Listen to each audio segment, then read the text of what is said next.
Welcome to the Midlife Men podcast with me, Philip Briscoe. Today, I'm joined by Craig Urquhart Jr., who is better known as Seejai.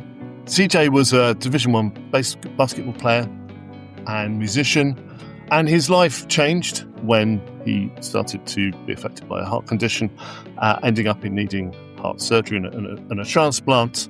And now he uses his music and his experience to support others facing similar battles. And we'll get into all of that and find out more. So welcome to you, Seejai. Thank you for having me. Hello, all. My pleasure. So let's get into it then. So you grew up in Detroit.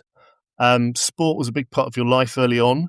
So what kind of kid were you before basketball became really serious? Well, first I was born in a city right outside of Detroit. Most people don't know what it's called, but it's called Inkster. We call it Inktown. As a kid, I was the funny kid. I was the funny kid that always had jokes, and we went to church a lot. So I wasn't quiet, but I was very observant, and actually in the long run it helped me, especially with writing and stuff moving forward. But I was a funny kid. I was a little short, chubby kid. I wasn't a tall kid at all. Like, me growing was something that was very unexpected. But I was a cool kid. I was, stayed to myself. I didn't bother people. Didn't have many fights or none of that kind of crazy stuff. So basketball wasn't just a hobby for you, was it? It really became a kind of something more serious, kind of like an addiction. So what did it give you as a young man then? How did basketball get it, kind of a big part of your life? Basketball was a huge part of my life because one, it gave me something else to do other than, roam the streets and hang out and stuff like that. As a kid, I kind of like, I would lose myself. Like I'd be out there for hours and hours and hours and hours.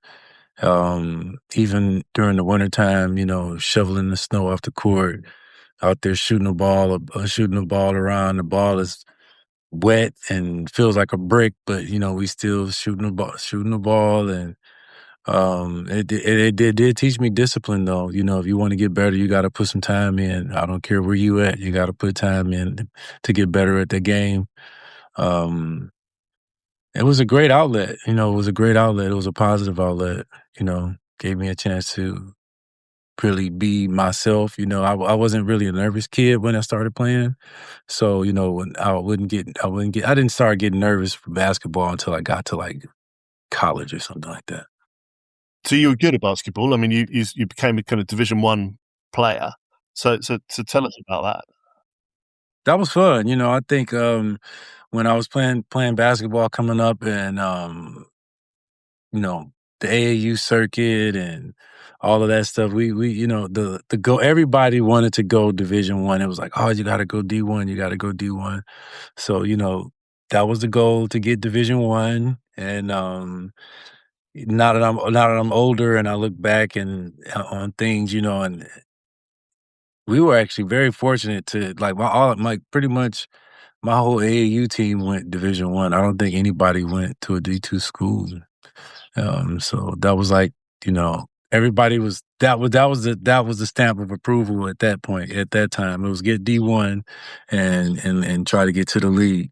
So were you thinking professional career at this stage? Where did you think your life might take you? I was thinking professional career because from my sophomore year going up, I played like summer pro-am every year at St. Cecilia, and then Detroit was full of professional basketball players in the NBA and overseas. So I had a lot of experience playing against very hard competition from day one, and it was good though, because you got a chance to see where you were at, see what you need to work on and things of that nature. But it was really, going professional, going to the league was most definitely a thing that myself and my friends had in mind. You started developing breathing problems at this sort of stage? Oh, yeah. I started having issues, but didn't know how to articulate it. I was, I'm a young kid, I'm thinking, oh, this comes with the territory of pushing your body to the limit. And I didn't really put the two together for a very, very long time. Um, and when someone told me about me having some breathing issues, I did go to the hospital and went to get checked out. And this was like my junior year of high school, going into my senior year, and they wanted me to wear a heart monitor, and I'm like, man, how am I gonna wear a heart monitor? I hit 30 points the other day, like, and there's nothing wrong with me. This is, I'm perfectly fine. And my parents kind of like let me take the reins on that one. So yeah, things got a little strange, as I got towards the tail end of college and trying to pursue a professional career. But it was it was very interesting. I didn't even, I'm just thinking I just, was just having some breathing issues, and thinking it would go away, or I thought I needed to get in better shape or something like that. So you just pushed on through it, thinking, mental strength will overtake, physical performance maybe and get you through it. And then at what point did you realize that, there was something else going on? I mean, because you started in music career. Did you find out that you had problems with your heart before then, or had you started a kind of music career at that point? I was actually, I always wrote. I didn't get into singing and actually playing until my sophomore year of college. But before that, I knew something was wrong. But and I would tell my coaches that I was having some issues. But when I knew that something, I was kind of like in danger. As I went to try out in New Jersey, and this is after I'm out of college, and then I had a few episodes in college that I didn't know that's what it was. But when I knew something was wrong was when I went to New Jersey and I had to do a conditioning test for the team, and my heart went to like 195, then it went to 200, then it went to 205, and they were like, your heart shouldn't be going that fast, so they suggested I go see a cardiologist, and that's when I went back to Michigan. My agent flew me back home, and then I ended up having endocarditis. They discovered you had what a rare heart condition, and myositis. So I can't if I pronounce that incorrectly. Endocarditis Right. was that, but and then I ended up with cardiomyopathy, idiopathic cardiomyopathy, and then I had some weird autoimmune disease called dermatomyositis. Right. Okay. And so, where was your head then? I mean, presumably this meant that your career in basketball probably wasn't going to go the way you thought. I mean, how did you end up? How did you manage that? As a kind of young man, perhaps the direction of your life you thought you were going to take wasn't going to happen because of your health. I mean, that must have been a difficult time. Yeah, it was actually pretty interesting because I never told anybody. I just was hearing everybody say, "Oh man, what's going on with you?" And you should be playing, and you should be there, you should be doing this, and nobody knew like why they would see me back home, and so I actually at that point started drinking heavily, way too much, and that was like my way out. I would always go to pubs and play pool and stuff like that, like too much. Like out of a 7-day week, I probably was drinking heavily for 5, 6 days, and I didn't know how to deal with that kind of letdown because I thought I was going to be like the the saving grace of my family in a certain way to try to help bring us up out of a you know it wasn't a bad financial situation with my parents. My parents did really well, but I wanted to do do better, and me feeling that defeat at that age was tough, man. That was seeing everything you work for possibly go down the drain. So I really had to learn how to curb my enthusiasm, but it took some years. It took some years. It took a very long time. And then what happened with, because eventually, you had a heart transplant. What was that period like, waiting for that to happen? And, how, because it sounds like things kind of degenerated in terms of your health and what you found out about your heart condition. I mean, it must have been a huge shock to find out that you actually needed a heart transplant. Yeah, and the crazy part about the heart transplant was when I got home from New Jersey and I set up this appointment to see this cardiologist, and I go and I see him, and he's telling me about what he thinks and stuff like that. And at the time I'm still like kind of like in denial. And he was like, man, if you don't get this addressed, you're going to have to need a new heart in next 10 to 15 years. And me, I'm like, man, whatever. This is something I can overcome. And at the time, my friend Mike he was home. So, and I would go and rebound for him. And he would always be like, oh, you want to shoot around? You want to work out? I'm like, nah, I'm still trying to register things, but um, it, I was very humbling. I needed to say that first, that and I'm still humbled by it because, you know, it's like you work hard to get somewhere and all of a sudden you got to put it away like before you even really get started. And yeah, I'm still in awe about what's happening, but I'm very blessed though, that process of, watching your body just wither away and you can feel your life force leaving. When people say, oh, I can feel I'm dying, that is actually true. You can really feel that life force leaving. And I went through some phases that they didn't even know were connected to the heart at that time because I had carpal tunnel, TMJ, I had all these things going on with my stomach. And everybody was like, oh man, maybe it's some sophisticated bug you caught, or you might have bronchitis. I kept getting misdiagnosed with bronchitis or some kind of food poisoning because I couldn't hold food down, and I started getting these indentations in on the side of my forehead, um, and things just got out of control, man. My hands turned purple and green. I had Raynaud's disease.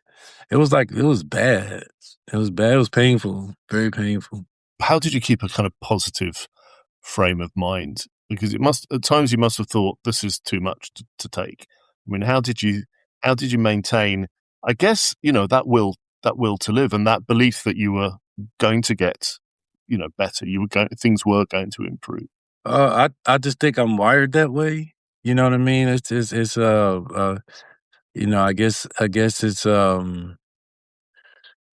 yeah, really, that's just how I'm wired. I mean, I do get down, and I have my moments of depression and things like that, but mentally, I get myself right back up. It was hard to do at times because, like, when you're hearing people tell you you only got a couple days to live and get your affairs in order, and I'm sitting there, I'm not even in disbelief of what they're telling me. I'm still in disbelief that I wasn't able to fulfill my personal prophecies, and I was more upset about that than what they were telling me, So I just think that I'm wired different, and then I'm a true believer. I believe in prayer. I believe in thinking good thoughts and keeping your mind in a good space so you can heal or even battle what you're going through, because as soon as you accept the fact that you are dying, you probably will. So I never accepted that fact. So I just heard it and, went in one ear and right out the other. It hurt, but sometimes it's like that. So you received your transplant then, um, and how did that feel? I mean, I don't know how long after the transplant took place did you start to think, hey, I might actually be, okay now. Yeah, I got the transplant, and then um the the feeling of feeling better is immediate. It was like as soon as I woke up, and I wasn't plugged up to this machine because I had to have a machine called a BIVAD, what they call a bridge to transplant, to help keep me alive until I got the heart. So once I got the heart, and I wake up, like one of the first words was, "Oh, this shit hurts." And then I was like, "Did it happen?" You know what I mean? And they were like, "Yeah." So I went to feel for the machine that I was plugged up to for months, and it wasn't there anymore. So I kind of had a moment where I was crying and was like so thankful. And I got out of there within like you know maybe like 7, 8 days. I was out of the hospital. And then, I'm back home getting things together. And I started playing again. Maybe I started shooting around at like 4 months after, and then I started playing again after about a year. So did it teach you, I mean, going through that experience, which not many people do. I mean, people listening will think, I what an amazing guy. But a lot of people listening will have similar situations. From your experience, what did it really teach you, about life and what's important? Really, live in the now. Live like live like there is no tomorrow. And take advantage of having love around you. Take advantage of your talents. And really, try to be your best self because like that time sitting in the bed, I had so many regrets, oh, I should have did this, I should have did that, I should have did this, and you don't want to be in those positions where, they're saying your time is up and all of a sudden you're like, man, I wish I would have went for that walk, or I wish I would have gave moms a hug, or told my brother I love you or something like that, and we take waking up every day for granted. That is probably one of the biggest things taken for granted as humans, and we don't really know how to really manage our time, because like you don't know when it's the end. So I had to grow up quick. I had to face a lot of personal demons and be able to come to grips with, hey, this could possibly go sideways. So get in a comfortable space mentally and develop your get your aura together. Because it's not an easy process. And then I ended up having to have another one 8 years later. So how did that feel? You had your first one. You must have thought, well, things will be fine now. And was it the same condition? Was it a recurring condition that required the second transplant? This one was completely different. It was I ended up developed some clogged arteries, because of some of the rejection medicine. It had nothing to do with diet or or activity or anything like that. It just happened. I think I was in like a small percentage of people that had rejection due to the medicine, and I ended up back in the hospital again for 11 months waiting on the heart. And this time because mentally I was completely sober, because the first time I was so sick, I was pretty much doped up the whole time because of pain. And this time I'm like, I'm like, damn, what the hell is going on? I was supposed to be going to to to clinic, get that done, and me and my wife were going to go hiking.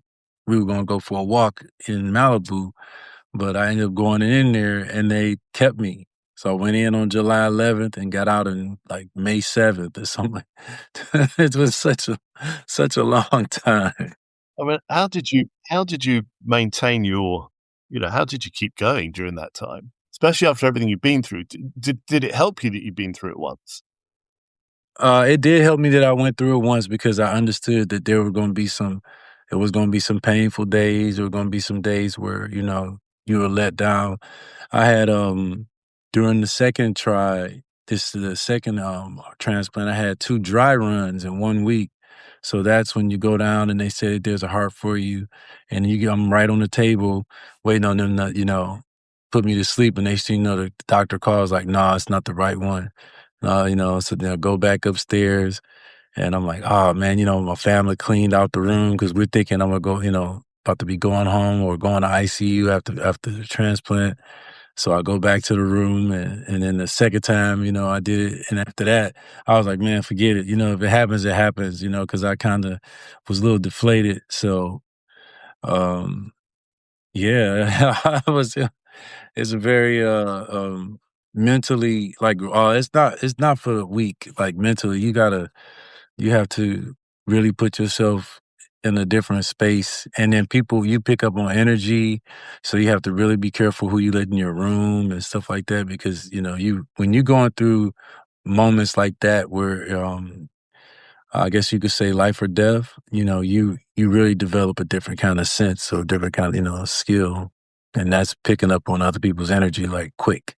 So you needed what? Calm people, people who were going to give you strength. Yeah, because I didn't need the crier, you know what I mean? Some people come to your room and wanna pray for you and start crying and stuff like that, like, that was not like, if you were about to start crying and stuff, I was gonna say, "No, just do that in the hallway," but when you come in here, it's okay to act like everything is alright because I'm pretending as well, you know what I mean? We already know what the situation is, so I don't need I needed strength, I didn't need someone to come in and make me weaker. I mean, you must get asked this question a lot, but you received two donor hearts. Um, did you? How did you feel about having the heart of somebody else now in your body? Was it more a case of, well, I've got life, that's fantastic, I'm grateful, or did it become a bit more spiritual? I guess. It was both. At first I had survivor's guilt or survivor's remorse, feeling a certain kind of way. And then, the doctors would have to tell me like, hey, this person was gonna go on anyway, so don't take it that way. And when it comes to the spiritual part, you just have to appreciate the fact that, well, when we're gonna go into science, that, you know, this things like these kind of things, these technologies are available for us to have because if it was not for those technologies, like you wouldn't be here. So then that moves into spirituality and makes you, appreciate and smile, try to smile. Like me, I like to smile and laugh as much as I can. At times I get in my own head and have attitude, but that's because, just I think everybody goes through, their own little phases and things, but it most definitely woke me up. I was already a spiritual person because I grew up in a very spiritual family, but it heightened, it sharpened that spiritual pencil for me.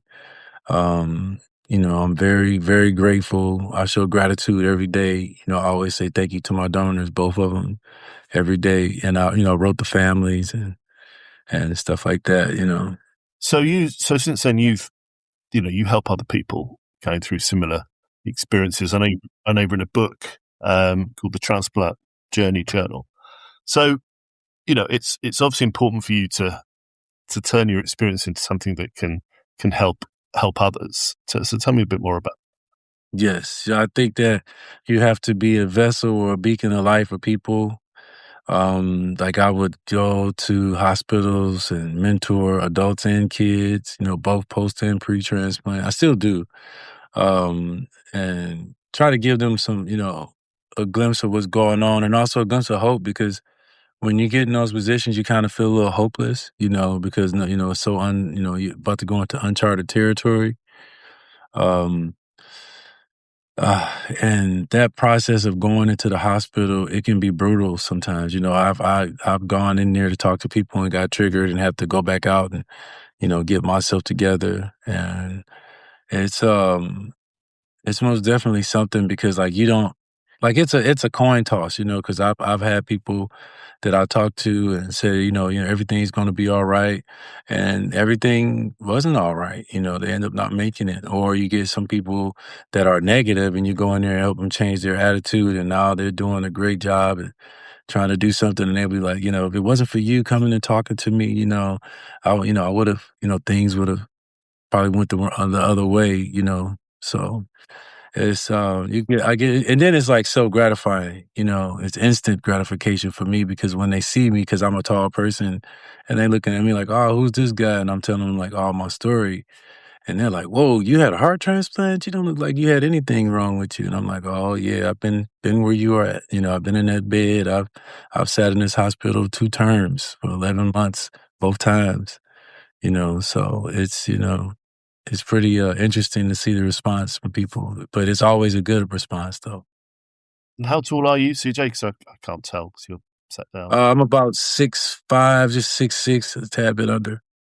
Yeah. And so I've previously interviewed a man who had two heart transplants as well, actually, and he was telling me that your donor heart, is more based on your size as opposed to Yes. say, the sex or anything else.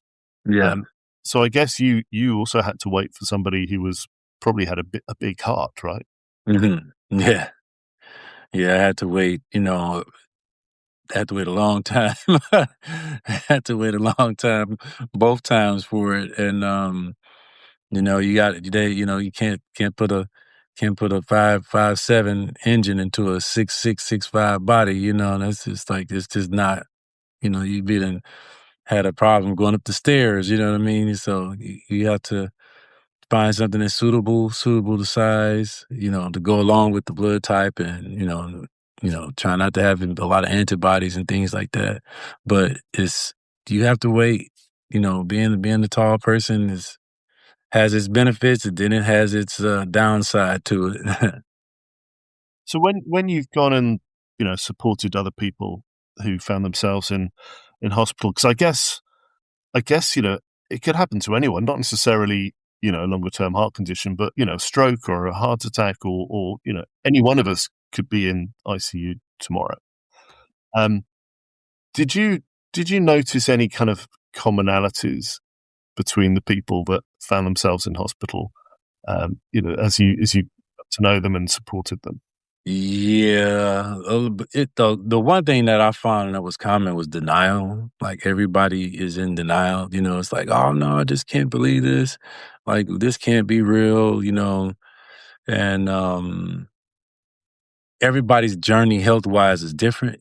So the way I found mine and others found theirs, that we had different avenues that got us to the same street. But most of us were in denial. We just could not believe it. You know, and I know, I think I might have, out of all the people I've done mentorship programs and just mentoring, I think I might have had one person that we probably had like kind of like the same thought process and just wouldn't allow negativity to overrule us, because a lot, and then also you have to be careful, and be very mindful of how I think because sometimes you know, I got in trouble one time, but somebody told me, everybody's not like you. You're stronger than most people. And you can't come in here telling me that I need to be strong. And what if I don't want to be strong? And I was like, you know what? I don't know. What if you don't want to be? So it made me have to really reevaluate how I spoke to people. And if they gave off a certain kind of energy that they wanted to be uplifted in a certain way, then I would most definitely provide that because that's how I am. But then you might have the somber ones, so I'll sit there but I'll tell them, you got to get up, you got to get up. And a lot of times, sometimes I might have caused a little conflict, but that's why the families ask me to go in there and talk to them to help bring them up. But it's, yeah, the commonalities, very far and few in between, but denial is the main one. And I guess that links with, I guess, look after yourself because you never know. And as you were saying earlier, treat each day as potentially your last because, you've only got one time. Yeah. One spin at the wheel, I call it. You only get one spin at the wheel. And fortunately, I got a couple of them. So let's talk about your music because it sounds like it's been a constant through your life. How's music kind of helped you through your experiences? To me, music is everything. like I love music. Even when I was playing basketball, I'd be playing songs in my head while I'm in the game just to keep me, in line, and while I was in the hospital, I had a few songs that, that I grew up listening to that I keep in my head to keep me on track, especially when it comes to faith-based music. Um, it just music is a healer, you know what I mean? Music can do a lot of things if you allow it. I had a really good really good hold on some songs, and I just would just play them, and um yeah, music. And then I actually I'm writing, and then my second time around, I actually recorded. I turned my room into a studio, so I recorded like almost an EP in there, and I just started letting the songs out like last year. So I'm letting all the songs out this year. So yeah, music is everything. Music is life. It's nice. And I guess you're continuing and becoming more well known as a musician. Yeah, I'm continuing. I'm continuing it, and my thing is whether things go through the roof for me or not, I'm always going to make music because it was a hidden talent at one point when I would go. A lot of my friends didn't know that I could sing or even play the piano like that. But I grew up in a very talented family in regards to music and writing. So I'm no matter what, I'm going to always make music. And that's like another like so now it's an outlet. I can't go and play serious 5-on-5 basketball, or things like that, so I'm like, music is a super outlet for me. Even if I'm not even making it, just sitting there listening to it, or I might have something in my head, I'll just start writing and things like, it's just music is, I don't know how people, I have some people that just be like, "Oh, I don't listen to a lot of music." And I'm like, how do you not listen to music? I know sound better than I know language. Do your experiences, do you think, about survival in some cases, has that influenced your writing and your music? Yes, big time, big time. So now I'm very conscious of like I was always conscious of what I said because I was like, if you can't play your music for your mother without her cringing, then you know you if you can play it and she doesn't cringe, then you're doing something right. That's what I think. Some other writers and artists, they do things a different way, so that's on them. But for me, now I'm very conscious, and now there's a realm of music or a range of writing where I just will not go. Certain things I will not say. I won't express those vocally. I won't do that. Even though I might be thinking it. If I'm writing a poem, it might be different, but you're not about to hear me audibly say that. I'm not about to do that. Some places I just won't go. How do you think music, helps you? Say, for example, if you're having struggles in your life or you're convalescing from a serious illness, do you think music can kind of tangibly help? Yeah, so with me, music is a motivator. Like I can be sitting here and like all in my head, and I know I need to go to the gym, and I could play a song and I'll hop myself right on up, and before the song is done, I'm pulling up at the gym. So music is a great motivator. Like I said, it's a healer, and then it's a universal language too. Because if it's good music, it's good music. I don't care if you hear or you, and I don't know. It could be anywhere. Like music is music. It's a good vibration, and I think, like I said, it's a heal. I can't emphasize music being a healer enough because it played a pivotal role in my process, and it still does. If people listening to this want to find you and listen to your music, where do they go? You can go to Spotify, iTunes, all that, YouTube, and type in Seejai, and let the computer do the rest or your phone do the rest, and tap on the song you want to listen to, and then enjoy the ride. Which song would you say someone should definitely listen to? Which one are you proudest of? Man, I think I like all of them because most of them are wrote and produced. But I have a song called "Keep Walking" that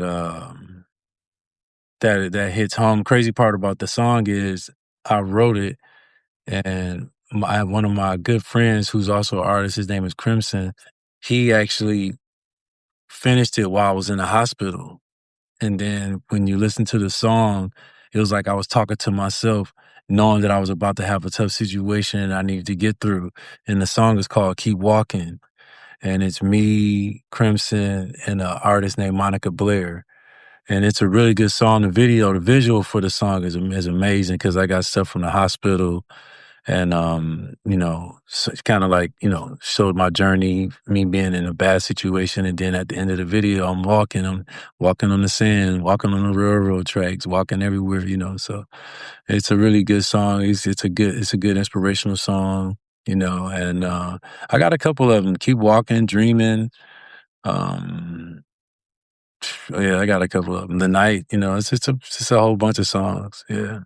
If you could speak to your younger self, the athlete, the basketball player, chasing his dream, what would you kind of want him to understand about life, about resilience? I would say go harder. Take that extra shot. Shoot that ball a few more times. You know, take that class a little bit more serious. Some of the things that I didn't want to do because of ego, I wouldn't have done. I would have done things a lot different. One thing that I did do was pour back into the community by going to elementary schools and talking to the kids and stuff like that. I think I probably would have capitalized on that a lot more. And then me, if I would have known that my basketball time would have been cut short like that, I would have most definitely went a little harder. I would have probably dunked on a few more people. So a guy listening to this who's going through something difficult, perhaps not as extreme as what you've been through, but it's kind of knocking him sideways. What helped you? What advice would you give? What helps you keep going when things were uncertain? I know you've talked about your kind of prayer and faith, but what advice could you give someone going through a tough time to kind of make it through it? Love yourself enough to live. Try to love yourself enough to live because it's worth it.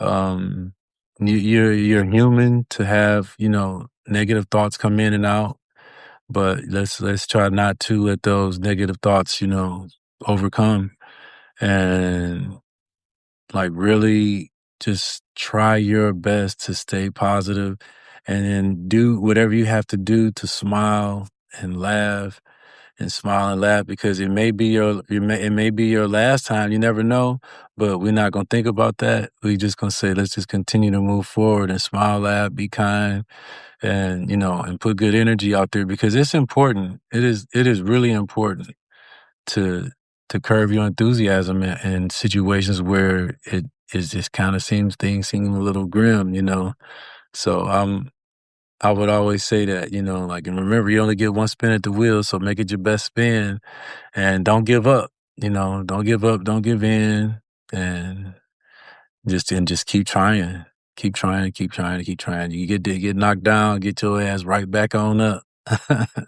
Well, Seejai, that's a great place, I think, to finish. Thank you so much for sharing your amazing story. It's really been an honor to talk to you today. Oh, man, I appreciate you having me, Philip. I really do. I appreciate you. Thank you for listening to the Midlife Men podcast with me, Philip Briscoe. If you want to find Seejai's music, you can find him on Spotify, Apple Music, YouTube, and other channels. You can also find his book, The Transplant Journey Journal, on Amazon. To help raise the profile of the podcast, it really helps if you can please subscribe, review, follow the show on your podcast platform, and please do share it with your own networks and people you think might benefit from listening to it. If you have a story to share, then do contact me through the website mid-lifemen.com.